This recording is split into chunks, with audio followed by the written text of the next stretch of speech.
Blood glucose. अब इसमें आपका सिलेबस है ये maintenance, significance, glucose tolerance test, glycaemic index. ये चीज़ें आपको पढ़नी है, इन्हीं चीज़ों में से क्वेश्चंस आएंगे आपके।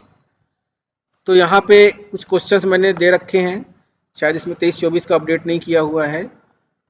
तो यहाँ आप लोग देख लीजिएगा कि ग्लूकोज टॉलरेंस टेस्ट यहाँ भी आया हुआ है, फिर ग्लूकोज टॉलरेंस टेस्ट यहाँ भी आया हुआ है, यहाँ भी आया हुआ है, यहाँ भी आया हुआ है। ओवरऑल कहने का मतलब ग्लूकोज टॉलरेंस टेस्ट बहुत इंपॉर्टेंट है। लास्ट ईयर शायद ग्लाइसेमिक इंडेक्स भी पूछा गया है। तो कहने का मतलब इन्हीं में से क्वेश्चंस बनते हैं। ग्लूकोज टॉलरेंस टेस्ट बहुत ज़्यादा इंपॉर्टेंट है एज कम्पेयर टू अदर वो जो है। तो एक तरीके से ये आपका पेट क्वेश्चन बन जाता है कि ये आना ही है टाइप से। तो अगर आप इस पर देखोगे तो ज़्यादा बेटर रहेगा, इसमें तो आराम से आप समझ पाओगे। ब्लड ग्लूकोज, तो ब्लड ग्लूकोज यानी ब्लड शुगर बहुत ही इंपॉर्टेंट कंपोनेंट है एनर्जी के लिए, है ना। आप खाना खाते हो तो ब्लड में आपका खाना जाता है और उसके बाद ग्लूकोज में कन्वर्ट होता है, फिर वो एनर्जी प्रोडक्शन होता है उसमें से। तो इट्स अ टाइटली, और अगर ये हो रहा है तो इसको हमें शरीर को बहुत कंट्रोल वे में, क्योंकि अच्छी तो चीज़ है कि एनर्जी मिल रही है, लेकिन अगर बहुत ज़्यादा मिल गया तो भी नुकसान हो सकता है बॉडी को। तो इसका कंट्रोल भी बहुत ही इंपॉर्टेंट रोल प्ले करता है। तो यहाँ पे आप देख पा रहे हो कि इसको एक बैलेंस बना के चला जाता है ब्लड ग्लूकोज के लेवल को। तो डाइटरी इंटेक, लीवर का रेगुलेशन होता है। पहले तो आप डाइटरी इंटेक, जो ब्लड का लेवल है वो डाइट के हिसाब से कि डाइट आप ले रहे हो। अगर आप जूस पी रहे हो मान लो, और आप फल खा रहे हो, उसी फल का आप जूस पी रहे हो, तो किसमें ज़्यादा शुगर होगा? इसमें जूस होगा, क्योंकि फाइबर अगर होता है तो वो ब्लड में धीरे धीरे शुगर को डालेगा। अगर आप जूस पी रहे हो तो इकट्ठे ही शूट हो जाएगा आपका ग्लूकोज लेवल।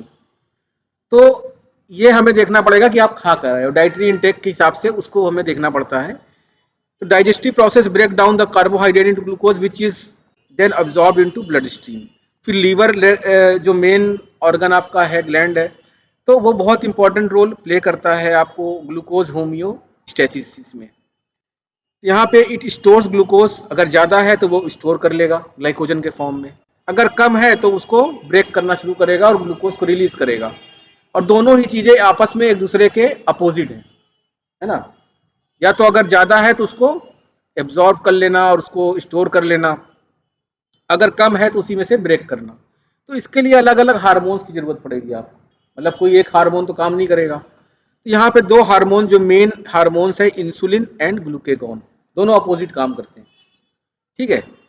तो these are the primarily hormones which play a central role in regulating blood glucose के लेवल को मेंटेन करने में। तो इंसुलिन ये आपका पैंक्रियाज से रिलीज होता है, आप जानते हो ये चीज़। अगर ब्लड के ग्लूकोज का लेवल बढ़ गया तो ये रिलीज होना ज़्यादा शुरू हो जाएगा, पैंक्रियाज जो है इसको ज़्यादा रिलीज करना शुरू कर देगी।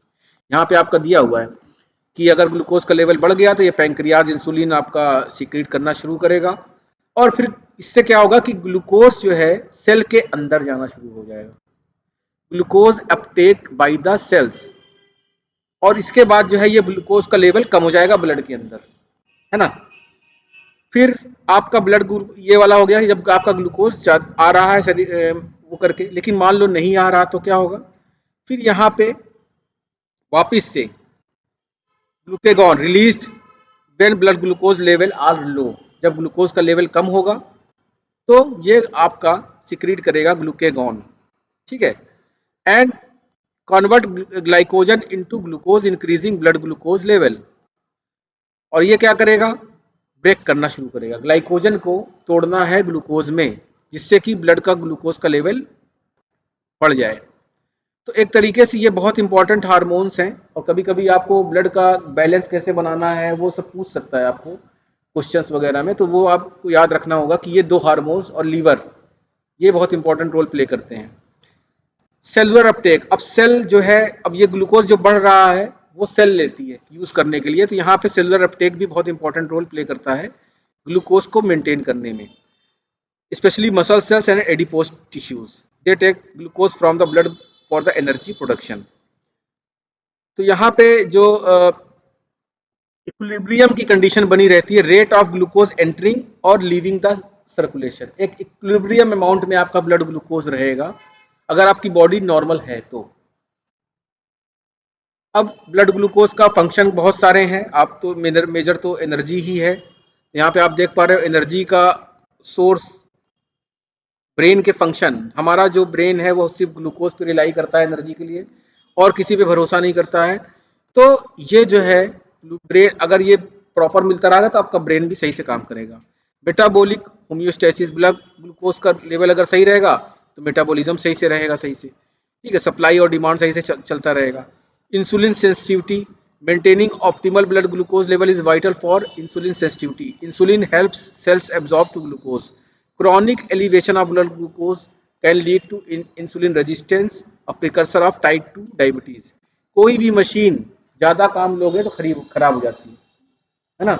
अगर आप ज़्यादा ग्लूकोज खाओगे तो पेंक्रियास से इंसुलिन बहुत निकलना शुरू हो जाएगा और एक लेवल ऐसा आएगा कि वो इंसुलिन मशीन काम करना बंद कर देगी, ठीक है। या फिर इंसुलिन इतना ज़्यादा हो जाएगा कि वो सेल्स के रिसेप्टर्स पे जाके चिपक जाएगा और वहाँ पे इंसुलिन रेजिस्टेंस हो जाएगा। सेल अब ज़्यादा इंसुलिन से काम करेगी, कम इंसुलिन पे काम ही नहीं करेगी। तो दोनों चीज़ें आपकी हो जाती हैं। तो prevention of hypoglycaemia, low blood glucose levels hypoglycaemia can lead to symptoms like dizziness. अगर कम ग्लूकोज है तो बहुत सारी प्रॉब्लम, जैसे कि आपको कमजोरी लगेगी, वीकनेस, कन्फ्यूजन, दिमाग काम नहीं करेगा, ब्लड को ग्लूकोज चाहिए तो कन्फ्यूजन हो शुरू हो जाएंगे। Proper glucose regulation prevent adverse effects. Diabetes बहुत बड़ी डिजीज और उसको अगर हम मेंटेन करना है तो आपको ब्लड ग्लूकोज को मेंटेन करना पड़ेगा, ठीक है। तो हाइपरग्लाइसीमिया जब हो जाता है तो स्ट्रगल करता है ब्लड जो है डायबिटीज के कंडीशंस में। कार्डियोवास्कुलर हेल्थ, ज़्यादा अगर ग्लूकोज हो गया तो कार्डियोवास्कुलर प्रॉब्लम भी हो जाएगी। Glucose regulation essential for reducing the risk of heart disease, तो हार्ट वगैरह के डिजीज में भी।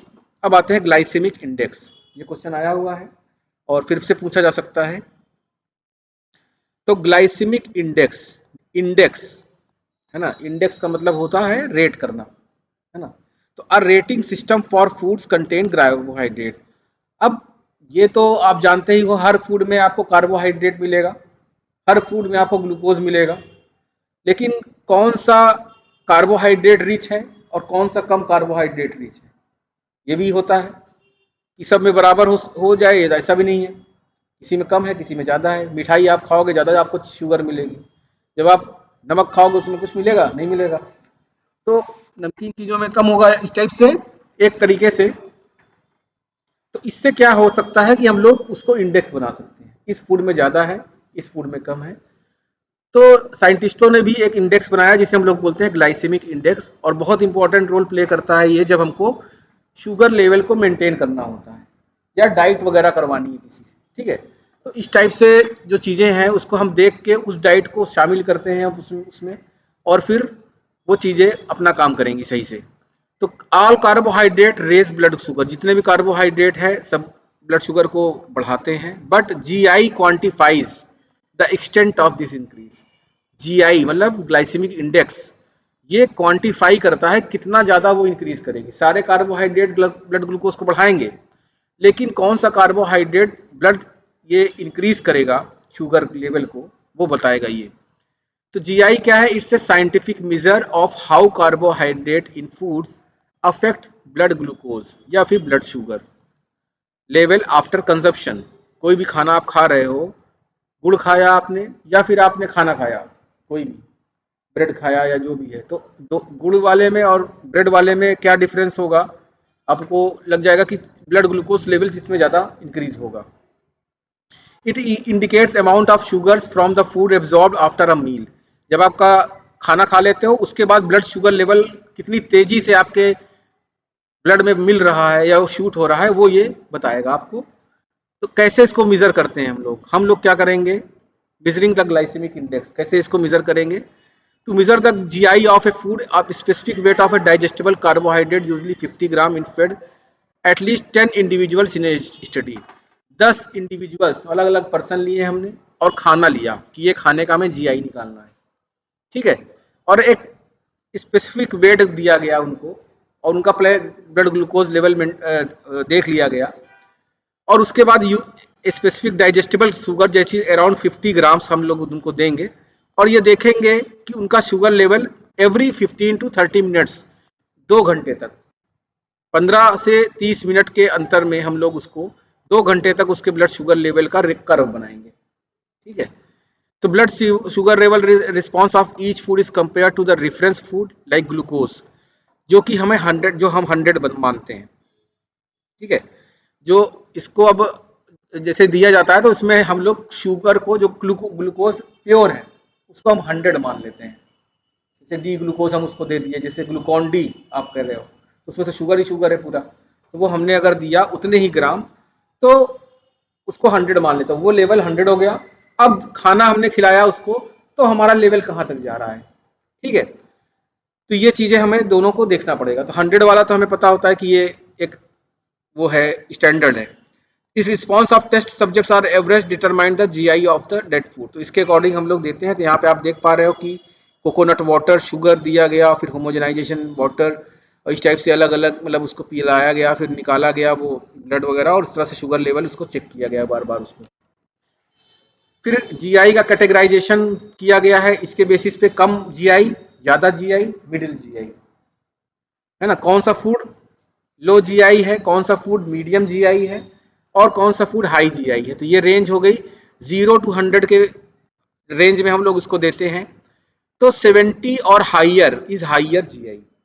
ठीक है, और या फिर 55 और लेस, 55 से अगर कम आएगा तो हम लोग उसको कम जीआई मानेंगे, और 56 to 69 अगर आएगा तो उसको मीडियम जीआई मानेंगे, 70 और मोर तो उसको हम लोग हाई जीआई मानेंगे। ये फूड का दिया हुआ है।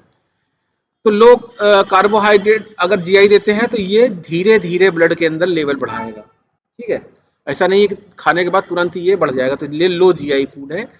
और इसे हम लोग मैनेज करने के लिए, जब इंडिविजुअल को हमें मैनेज करना होता है, ब्लड शुगर को कम करना होता है, तो हम इसको लो जीआई फूड देंगे। मीडियम जीआई जो कि रेंज मॉडरेट लेवल का, monitoring portion sizes and combining them with other nutrients can help the manage the impact. High GI easily digest, बहुत ही जल्दी, जैसे मैंने जूस का एग्जांपल लिया, तुरंत ही आपका मिल जाएगा, तुरंत ही हाई हो जाएगा वो करके। तो significant increase in blood glucose often followed by insulin secretion and transient hypoglycaemia. यहाँ पे ये आप देख पा रहे हो कि ऐसे करके ये कर्व बना हुआ है, हाई ग्लाइसेमिक डाइट का है ये, और ये लो ग्लाइसेमिक डाइट का है। तो ये आप देख पा रहे हो कि तुरंत बढ़ा, फिर उसके बाद कम हो गया, ये बढ़ा फिर कम हो गया, इस टाइप से हाई ग्लाइसेमिक तुरंत बढ़ जाता है। जबकि लो ग्लाइसेमिक डाइट का ग्राफ कर्व रहेगा एक स्मूथ कर्व, यहाँ पे आप देख पा रहे हो कि हमेशा एक रेंज में वो बना हुआ रहेगा। कभी आपका ग्लूकोज लेवल इतना नहीं होगा, ये खतरनाक हो जाएगा फिर, या फिर कम भी हो जाएगा एकदम से, दोनों ही रेंज में हो रहा है। इस तरह से ये सारा फर्क कैसे होता है कि अगर आप ईटिंग हैबिट्स को कंट्रोल करोगे अपने, तो उस टाइप से ये हो सकता है। हाई जीआई फूड जो है आपका सडन स्पाइक कॉज करता है ब्लड लेवल में, और इससे लार्ज इंसुलिन जो है सिक्रीट होना शुरू हो जाएगा। और फिर लो जीआई क्या है, they gradual sugar absorption prompting appropriate insulin, और लो जीआई इसका इंसुलिन रिस्पॉन्स को प्रॉपर कर पाएंगे। तो यहाँ पे को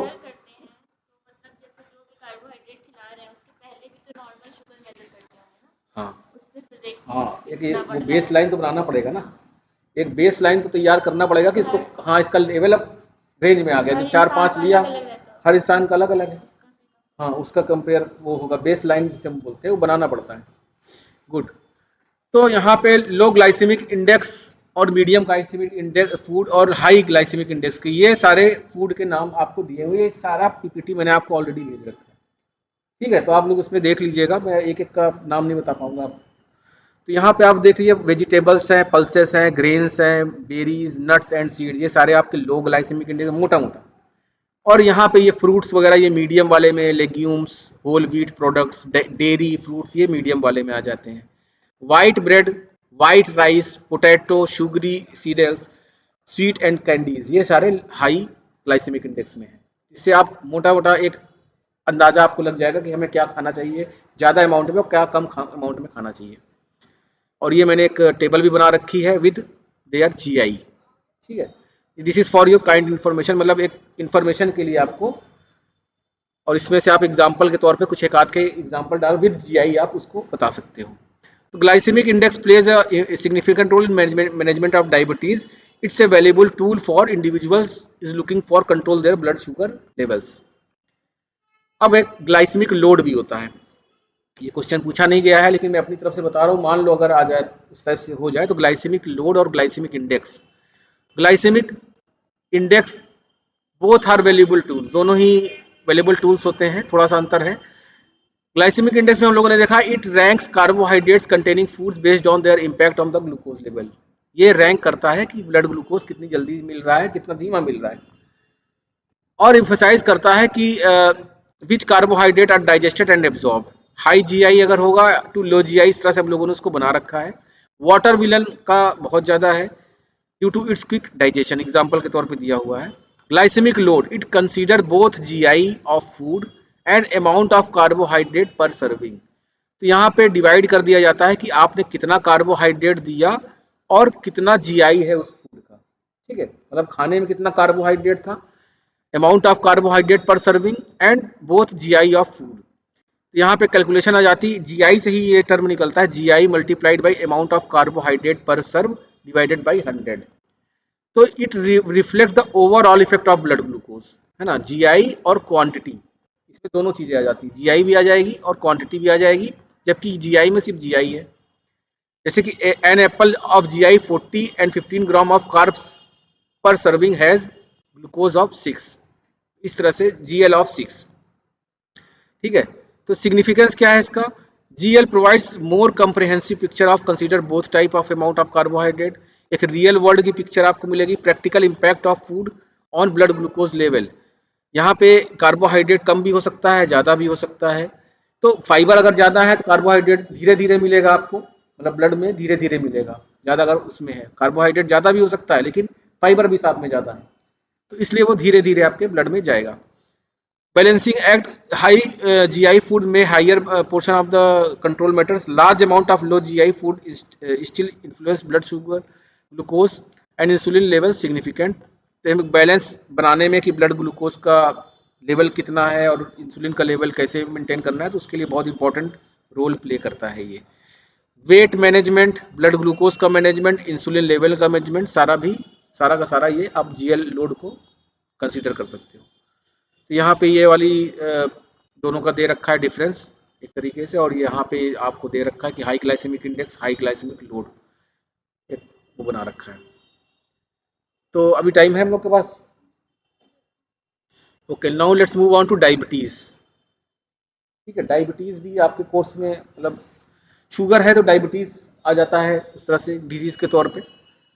तो डायबिटीज मेलाइटस, इसमें का नाम जो है डायबिटीज मेलाइटस दिया जाता है, which has both Greek and Latin words. Diabetes का मीन है सिफोन, है ना, सिफोन का मतलब कि sign of diabetes excessive urination. जब भी डायबिटीज हो जाएगी, सिफोन का मतलब कि आपने पानी डाला इधर से और ये पानी निकलता ही जा रहा है, कोई उस पर रेगुलेशन नहीं है। डायबिटीज में भी आप देखोगे यूरिनेशन, एक्सेसिव यूरिनेशन होगा, जो जिसको भी डायबिटीज होगी उसको बार बार यूरिनेट करने जाना पड़ता है। तो water passes through the body with diabetes as if siphoned from the mouth through the urinary system out of the body, इसीलिए इसका नाम diabetes mean siphon. Mellitus mean sweet like honey. ठीक है, तो डायबिटीज मतलब पानी से निकल रहा है और स्वीट मतलब इस तरह से दोनों को मिला के ये डायबिटीज मिलाइटस आया हुआ है। इट्स ए लैटिन वर्ड, और यूरिन अगर पर्सन का है तो वो ज़्यादा उसके अंदर ग्लूकोज होगा, है ना। डायबिटीज़ अगर है किसी को तो एक्स्ट्रा शुगर आप लोग देखोगे। तो इसको सबसे पहले टर्म यूज़ किया था इन थॉमस विलिस ने, यूरिन ऑफ ए पर्सन, उन्होंने टेस्ट किया, चख के टेस्ट करके तो उसको उन्होंने नाम दिया मिलाइटस। डायबिटीज़ मिलाइटस ये होगा। अब ये इतने टाइप के होते हैं, टाइप 1 डायबिटीज़, टाइप 2 डायबिटीज़ और जेस्टेशनल डायबिटीज़। ठीक है, तो टाइप 1, टाइप 2 और जेस्टेशनल डायबिटीज़ क्या है, यहाँ पे हम लोग देख लेते हैं। यहाँ पे लगा रखा है type 1 diabetes, body doesn't generate in sufficient insulin for glucose regulation. आपने पहले ही इतना ज़्यादा ग्लूकोज मशीन से काम करवाया है कि धीरे धीरे वो मशीन काम करना बंद कर दिया है, अब उसमें से ज़्यादा अमाउंट में ग्लूकोज निकल नहीं पा रहा है, तो आपको हो गया type 1 diabetes. Type 2 diabetes, insufficient insulin secretion for blood glucose regulation, मतलब ब्लड ग्लूकोज इतना ज़्यादा है कि जो आपका इंसुलिन है वो बहुत कम अमाउंट में सिक्रीट, एक में सिक्रीट ही नहीं हो रहा और दूसरे में कम अमाउंट में सिक्रीट हो रहा है। ठीक है, तो ये अलग अलग इंसुलिन टाइप 1 टाइप 2 हो गए। और एक होता है जेस्टेशनल डायबिटीज, जो कि in case of pregnancy, during the pregnancy होता है कि body is not able to produce insulin. ये भी देखा गया है, ये भी पॉसिबिलिटी हो जाती है कि बॉडी जो है आपकी प्रेगनेंसी के केस में कम इंसुलिन प्रोड्यूस करती है फॉर ग्लूकोज रेगुलेशन, तो उसको हम लोग बोलते हैं जेस्टेशनल डायबिटीज। वो टेम्परेरी होती है, बाद में वो सही भी हो जाती है। तो अब इसके सिम्टम्स भी और कॉम्प्लिकेशंस भी अलग अलग। ऑलवेज आपको भूख लगेगी, always weight loss, unexpected weight loss होगा, हैंड्स फीट नंब करेंगे, टिंगलिंग करेंगे, फ्रीक्वेंट यूरिनेशन में, तो इस तरह से अलग अलग इसके फटीग होगी, ऑलवेज थ्रस्टी। और कॉम्प्लिकेशन, आपके वाउंड्स हील स्लोली। जब आपका शरीर मीठा हो जाएगा तो उसमें आपका घाव भरना बहुत ही तरीके से वो हो जाएगा। आपने कभी देखा होगा डायबिटीज़ के मरीज में घाव अगर हो जाता है तो भरता नहीं है जल्दी, और अगर आप केयर नहीं करोगे तो कीड़े भी पड़ जाते हैं उस पर, ये भी होता है। पेरीफेरल ऑफ न्यूरोपैथ, आपकी जो नसें हैं वो काम करना बंद कर देंगी क्योंकि नसों में ग्लूकोज भर चुका है धीरे धीरे वो करके।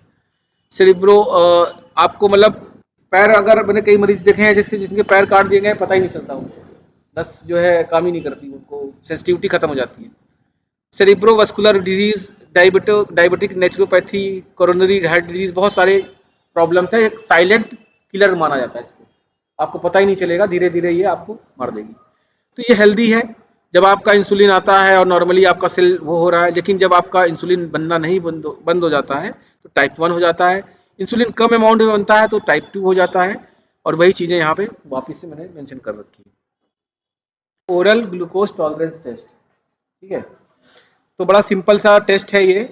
और एक्चुअली ये टेस्ट है जो कि आपको बताएगा how well your body processes glucose. हम लोग ग्लूकोज लेते हैं, लेकिन हर आदमी की बॉडी अलग अलग रिएक्ट करके कैसे अच्छे तरीके से वो ग्लूकोज को पचा सकती है। ठीक है, how well your body process the glucose. So यहाँ पे क्या करना है हमको, it involves the measuring the blood glucose levels at different time points. ठीक है, मतलब कि हम लोग ग्लूकोज देंगे और उसके बाद डिफरेंट टाइम पॉइंट्स पे उसको मेजर करेंगे पर्सन के अंदर। After a person consumes glucose containing drink, glucose मतलब जिसे ग्लूकॉन डी आप बता रहे हो, वही उस टाइप से कोई ड्रिंक उसको दिया जाएगा। ग्लूकॉन डी नहीं देंगे, कुछ एक नाम बताता हूँ आपको। The OGTT is a commonly used diagnosed conditions such as diabetes and gestational diabetes। और ये टेस्ट इंपॉर्टेंट होता है हमको डायग्नोस करने के लिए कि ये आपको ये है कि नहीं, मतलब सही से आपकी बॉडी ग्लूकोज को पचा पा रही है कि नहीं पचा पा रही है, मतलब कैसे रिएक्ट कर रही है। तो blood glucose levels in a healthy individual, जब हेल्दी रहोगे तो क्या होगा, इंसुलिन सिक्रीट होगा, और ग्लूकोज लेवल के जब इंक्रीज होगा तो इंसुलिन आपका निकलेगा और उससे क्या होगा, ग्लूकोज शरीर के अंदर चला जाएगा। और ये लेवल आपका 70 to 100 है ना, मिलीग्राम पर डेसीलीटर। ये एक रेंज जो है फास्टिंग ब्लड ग्लूकोज। क्या होता है फास्टिंग ब्लड ग्लूकोज? बिना खाए पिए, फास्टिंग मतलब आपने खाया पिया नहीं 8 घंटे तक या 10 घंटे 12 घंटे, तो आपका जो ग्लूकोज बॉडी के अंदर था वो खत्म हो चुका है। अब आपके ब्लड में जो ग्लूकोज है सिर्फ वही रहेगा।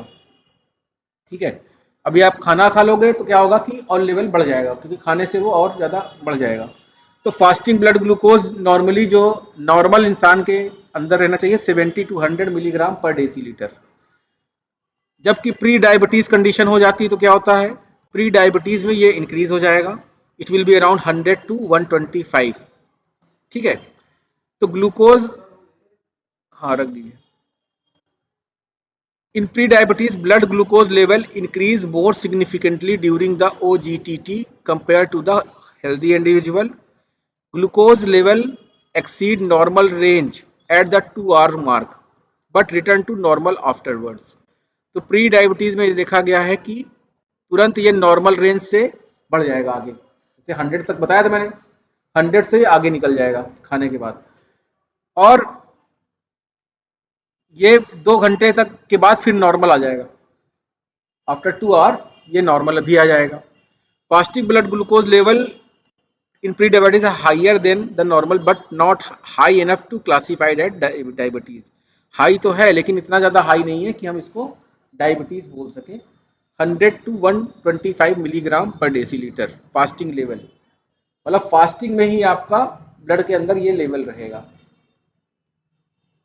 अब आते हैं ग्लूकोज डायबिटीज मिलाइटस. उसमें क्या होगा, ब्लड ग्लूकोज का लेवल जो रहेगा remain significantly elevated through out the OGTT. जितना पूरा आपका टेस्ट चलेगा उसके दौरान आपका ये पूरा लेवल ही ऊपर रहेगा, नीचे जाएगा ही नहीं ग्लूकोज का. तो यहाँ पे even after 2-3 hours glucose level do not return to the normal range और एक्सीडिंग 126 मिलीग्राम पर डेसीलीटर. और ये जैसे ही इसके साथ इंक्रीज करता है ये 200 तक भी जाएगा, 260 तक भी लोगों का निकल जाता है, बहुत ज़्यादा हो जाए तो ये फुल ब्लोन डायबिटीज कंडीशन, मतलब एकदम उसको डायबिटीज हो चुकी है. अब ग्लूकोज उसको अंदर नहीं जा रहा, सेल के अंदर नहीं जा पा रहा. तो ये टेस्ट होता है. यहाँ पे मैंने वो दिया हुआ है कि ऐसे होता है और फास्टिंग में आपका ये नॉर्मल रेंज है, इस टाइप से फिगर. ये सब स्लाइड्स मैंने भेज रखी हैं, सबको मिल गई हैं कि नहीं मिल गई हैं? तो आप लोग अब इसको डाउनलोड करके अपना पढ़िएगा. अब एक तो ये आपने बता दिया कि क्या होता है, मैंने यहाँ से शुरू कर रहा हूँ कि ये इस टाइप से होता है OGTT में. OGTT का full form oral glucose tolerance test. फिर प्रिपरेशन, अब हमको ये करना है टेस्ट, तो हमको ऐसा नहीं है कि हमने आए तुरंत और आपको टेस्ट करवा दिया. आपको एक तरीका होता है. तरीका क्या है, बिफोर द टेस्ट जो भी पर्सन को करना है उसको फास्टिंग कराया जाता है, fast overnight around 8 to 12 hours. तो उससे क्या होगा कि एक बेस लाइन बन जाएगी, मतलब ये ग्लूकोज का लेवल उसका नॉर्मल रहेगा ही रहेगा, मतलब उससे फ्लक्चुएट नहीं होगा. कोई भी एक्सपेरिमेंट कराया जाता है तो बेस लाइन बनाया जाता है, उसके बाद देखा जाता है कि ये कम हो रहा है कि ज़्यादा हो रहा है. ठीक है, तो उससे हमें ये पता चल गया. It is important to health care providers to, और इसमें मेडिकेशंस भी इंपॉर्टेंट रोल प्ले करता है कि उससे पूछा जाएगा कि भाई आप कोई मेडिकेशंस तो नहीं ले रहे हो, कोई ऐसी चीज़ तो नहीं ले रहे हो जिससे कि ब्लड ग्लूकोज का लेवल बढ़ रहा हो या घट रहा हो, कुछ ऐसा चीज़ तो नहीं है. तो वो सब लेने के बाद एक baseline blood sample collection of fasting blood sample measure baseline fasting, fasting blood glucose का आपने मेजर कर लिया. फिर उसको ग्लूकोज का एक ड्रिंक दिया जाता है पीने के लिए. मतलब जब ये 8 से 12 घंटे तक आपने उसको फास्टिंग करा दिया, एक बेस लाइन बना दिया, उससे आपने रिपोर्ट में ले लिया कि भाई आप कोई दवाई तो नहीं चल रही है, ये सब कुछ कर लिया आपने. फिर उसके बाद आप उसको एक ड्रिंक दोगे और इस ड्रिंक का अमाउंट भी निर्धारित होता है. इसमें 75 ग्राम आपका जो है ग्लूकोज रहेगा, सारे में पूरी दुनिया में जहाँ भी आप जाओगे, क्योंकि ये स्टैंडर्ड टेस्ट रहेगा तो सब में यही टेस्ट फॉलो किया जाएगा, उसी से हम लोग कंपेयर कर पाएंगे ना. तो यहाँ पे 75 ग्राम टिपिकली दिया जाता है ब्लड सैंपल्स एट इंटरवल्स. और इसके बाद क्या है, सिंपली उसका हमको 1 घंटे में 2 घंटे में जब भी उसका ब्लड ग्लूकोज का जो लेवल है उसको लेना है डिफरेंट कॉमन टाइम पॉइंट्स पे. उस टाइप से हमको 2 घंटे तक उसका लेते रहना है. तो इससे क्या होगा कि हमें ब्लड ग्लूकोज का कंसंट्रेशन पता चल जाएगा और उससे फिर हम लोग क्या बनाएंगे, ग्राफ बनाएंगे. ठीक है, एक ग्राफ बनाएंगे. कैसे, ये टाइम था, जीरो टाइम में क्या था, मतलब जीरो का मतलब फास्टिंग. फिर 15 मिनट में क्या हुआ, 30 मिनट में क्या हुआ, 45 मिनट में क्या हुआ, ऐसे करके उसके एक ग्राफ बनेगा. तो वो लेवल वाला इधर आता जाएगा, ग्लूकोज का लेवल इस वाले में रहेगा एक साइड में और ये वाई में. ठीक है, वाई में आपका टाइम वाला रहेगा. फिर लेवल से आपका ये ग्राफ बन जाएगा पूरा कि ये बढ़ रहा है, ऐसे से जा रहा है, या फिर 2 घंटे के बाद ऐसे हो गया, डाउन हो गया. किसी का ऐसे ही चला जाएगा, एकदम ऊपर ही रहेगा, वो नीचे नहीं आएगा. इस टाइप से आपको ग्राफ मिलेगा. इसको हम बोलेंगे ग्लूकोज टॉलरेंस कर्व. ठीक है, तो यहाँ पे मैंने आपके उसके लिए एक स्लाइड ये भी लगा दी है जो कि पॉइंट्स में लिखा हुआ है, जिससे तो आप आसानी से तो वही सब लेस देन 150 ग्लूकोज अगर कम लिया हो, ये सब मतलब कंडीशंस हैं जो कि उसको बताया जाता है कि आपने इतना किया होगा. फिर उसको ड्रिंक दिया जाता है और इस टाइप से वो करके 75 ग्राम 250 ml में, ऐसा नहीं है 75 ग्राम में आपने ज़्यादा उसको 1 लीटर में 75 ग्राम मिला के उसको पीने के लिए दे दिया, तो इतना इसको दिया जाता है. और ब्लड और urine samples from the person at half hours interval for the next 3 hours, जो भी आप निर्धारित करो कब तक आपको लेना है। तो मतलब ब्लड का सैंपल और यूरिन का सैंपल दोनों को उसको मिला के प्लॉट किया जाता है। A graph plotted using the blood glucose values against the corresponding time interval 0 hours, half hours, 1 hours, 1.5 hours, 2 hours, इस टाइप से। फिर ये कहते हैं ग्लूकोज टॉलरेंस कर्व। कुछ इस टाइप से आपका वो कर्व दिखाई देगा, ठीक है, कुछ इस टाइप से। और ये कर्व आपको बनाना होगा, वहां पे बना बता के लिखना होगा कि ऐसे करके हम, ये वाला नॉर्मल है, ये वाला सीवियर डायबिटीज का है, ठीक है। इस टाइप से आपको वो दिखाना होगा। और कभी कभी इस तरह से क्वेश्चन आता है कि मतलब उसका कर्व कैसे दिखाई देगा, डायबिटीज वाले का कर्व कैसे होगा, ऐसे करके भी क्वेश्चन आ सकता है, ट्रिकी बना सकते हैं उसको। तो यहाँ पे आप देखिए डायग्नोसिस। अब हम लोगों को ये कर्व मिल जाएगा तो हम इसको डायग्नोस कैसे करेंगे, क्या इससे रिजल्ट से हमें पता चलेगा। Interpretation of 2 hours post prandial glucose. Post prandial का मतलब means after a meal. Post prandial कभी कभी, इसलिए मैंने ये टर्म डाला हुआ है, कभी कभी इस नाम से पूछ लेते हैं, है ना। पोस्ट प्रेनिडियल मीन्स मतलब आफ्टर अ मील। तो इसमें क्या है, glucose screening test for diabetes mellitus. Glucose level अगर 140 मिलीग्राम पर डेसीलीटर से 200 मिलीग्राम पर डेसीलीटर है तो इसको ग्लूकोज टॉलरेंस टेस्ट एडवाइस किया जाता है। अगर किसी पर्सन का ग्लूकोज लेवल लिया गया और उसका 140 से 200 मिलीग्राम पर डेसीलीटर है तो उसको कहा जाता है ग्लूकोज टॉलरेंस टेस्ट करवा लीजिए। और फिर ग्लूकोज लेवल आफ्टर 2 आवर्स अगर देते हैं तो 200 मिलीग्राम, तो डायबिटीज मिलाइटस कंफर्म हो जाता है। अगर 200 मिलीग्राम पर डेसीलीटर तक रहता है उसका तो उसको कंफर्म कहा जाता है कि आपको डायबिटीज मिलाइटस है। और उसके लिए HB1AC कंफर्मेशन, HbA1c क्या है टेस्ट।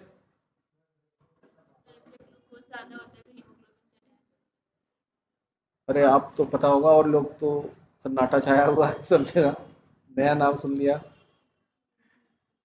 बताइए।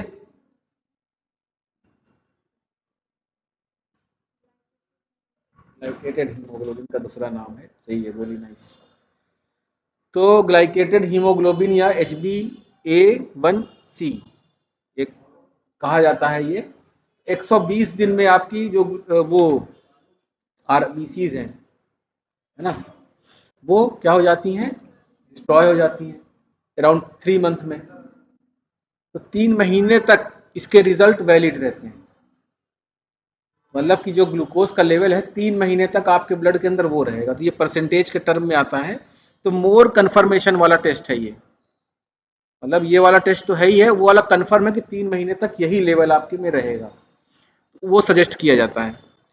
अब ये यहाँ पे मैंने लगा रखा है, यहाँ पे आप ग्लूकोज का लेवल देख रहे हो, ये मिली मोलर में दे रखा है, ठीक है।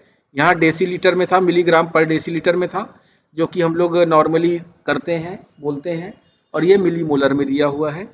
ये टाइम है आफ्टर जो इंजेक्शन ग्लूकोज लेने के बाद, अलग अलग टाइम पॉइंट्स पे हमने ये कर्व बना दिया है। फिर नॉर्मल 2 आवर, ये तो हमने बताया आपको पहला वाला ये। इसमें अब यहाँ पे आप देख पा रहे हो अलग अलग कंडीशंस के कर्व यहाँ पे मैंने लगा रखे हैं। दिस इज नॉर्मल, ये ऐसे करके ऐसे घुस गया, तुरंत गिर गया 2 घंटे के बाद। तो हेल्दी इंडिविजुअल में आप देखोगे पोस्ट प्रेनिडियल ग्लूकोज लेवल में कि ये तुरंत ग्लूकोज का लेवल बढ़ता है, तुरंत एकदम शार्पली बढ़ा, तुरंत बढ़ेगा। और उसके बाद 2 घंटे के बाद नॉर्मली ये जो है गिर जाता है नीचे। Within 30 to 60 minutes it will be raise rise, और उसके बाद तुरंत ड्रॉप हो जाएगा। Fasting glucose levels alone may indicate pre-diabetes if one handed to diabetes in on 2 separate occasion। तो फास्टिंग को भी लोग कभी कभी उसको प्री डायबिटिक वाला, जैसे मैंने अभी बताया तो पहले आपको, कि अगर वो ज़्यादा है तो भी उसको प्री डायबिटीज से हम लोग एक तरीके से जान सकते हैं। लेकिन ये वाले टेस्ट से हमको ज़्यादा थोड़ा सा एक्यूरेसी उससे मिल जाएगी। सबसे ज़्यादा एक्यूरेसी आपको HB1AC से मिल जाएगी उससे। तो फिर माइल्डली अगर कम डायबिटीज़ है तो ये कर्व ऐसे हो जाएगा, शार्प देख रहे हो, यहाँ पे ऊपर गया और तुरंत ये 2 घंटे बाद नीचे आ गया। ये वाला थोड़ा सा ऐसे हो गया, फ्लैट हो गया, यहाँ पे ऐसे करके हो रहा है। तो ये आपका प्री डायबिटीज या इम्पेयर्ड ग्लूकोज टॉलरेंस, ये क्वेश्चन आया हुआ था कि इम्पेयर्ड ग्लूकोज टॉलरेंस टेस्ट में कर्व कैसा होता है। इस टाइप से क्वेश्चन बनाया जाता है कि आप जो है आपको थोड़ा नॉलेज होगी तभी आप बता, मतलब टेस्ट तो पता है लेकिन कर्व का कैसे आएगा, कर्व तो ऐसे आता है। तो और इम्पेयर्ड ग्लूकोज टॉलरेंस क्या है, नाम में भी उसमें ऐसा डाल दिया। और ये कंडीशन क्या है, प्री डायबिटिक वाला कंडीशन जो होती है उसकी बात हो रही है यहाँ पे। Pre diabetes, blood glucose level higher normal not extend seen in the diabetes, elevated levels 1 to 2 hours after glucose injection में occur but return to normal within a few hours. बढ़ा तो है लेकिन फिर 2 घंटे के बाद धीरे धीरे धीरे धीरे वो अपने नॉर्मल पे जाएगा। तो ये हो गया आपका इम्पेयर्ड ग्लूकोज टॉलरेंस या प्री डायबिटिक वाला। सीवियरली वाले में क्या हो रहा है कि इंडिविजुअल पुअरली कंट्रोल्ड, ठीक है, control blood glucose level remain throughout the test. जब टेस्ट चल रहा होगा तो उसका 200 से देखिए 250, मतलब इतना बढ़ा बहुत ज़्यादा, और उसके 250 2 to 50 तक मतलब बढ़ा ही हुआ है लेवल, कमी नहीं हो रहा टाइप से। तो if the 2 hours exceed 200 milligram per decilitre two separate occasion it strongly suggest diabetes, और ये रिटर्न जल्दी नहीं होगा इवन आफ्टर 3 hours। ये कंडीशंस हो गई, वही कंडीशंस का मैंने शब्दों में अलग अलग कैसे आपको लिखना है वो यहाँ पे बताया हुआ है। नॉर्मल का कैसे ये है और वही सब चीज़ें जो आप ग्राफ के साथ लिख सकते हो, उसी चीज़ को अलग अलग उस टाइप से यहाँ पे रिप्रेजेंट किया हुआ है कि तीनों टेस्ट आपको एक जगह पे आपको दिख गए। फिर आते हैं यहाँ पे blood glucose test levels diagnosis for diabetes and pre diabetes. ये है diabetes normal, pre diabetes, diabetes. 3 test यहाँ पे दे रखा है आपको, है ना। एक A1C परसेंट, वही हेमोग्लोबिन वाला, ये परसेंटेज में होता है। नॉर्मल में अबाउट 5%। अगर मान लीजिए क्वेश्चन आ गया कि डायबिटीज़ को टेस्ट करने के लिए कैसे कौन कौन से टेस्ट हैं और उसके मतलब उस टाइप से रेंज क्या है, इन केस अगर पूछ लिया, ज़्यादा बड़ा अंतर नहीं होता है, मतलब उस टाइप से देखिए आप वही है लेकिन पता होना चाहिए आपको। तो ये फास्टिंग वाला एक हो गया सीधा सीधा कि फास्टिंग आपने देख लिया, और ये ओरल वाला हो गया आपका 200 से ऊपर गया तो तुरंत उसको हमने डायबिटीज़ बोल दिया। और ये 6.5 और एबव, ये परसेंटेज में होता है, ठीक है। मतलब 100% अगर आप आरबीसी है जो भी आपने लिया है तो उसका 6.5% जो है आपका ग्लूकोज युक्त हो चुका है, और कभी कभी ये 10 के ऊपर भी चला जाता है।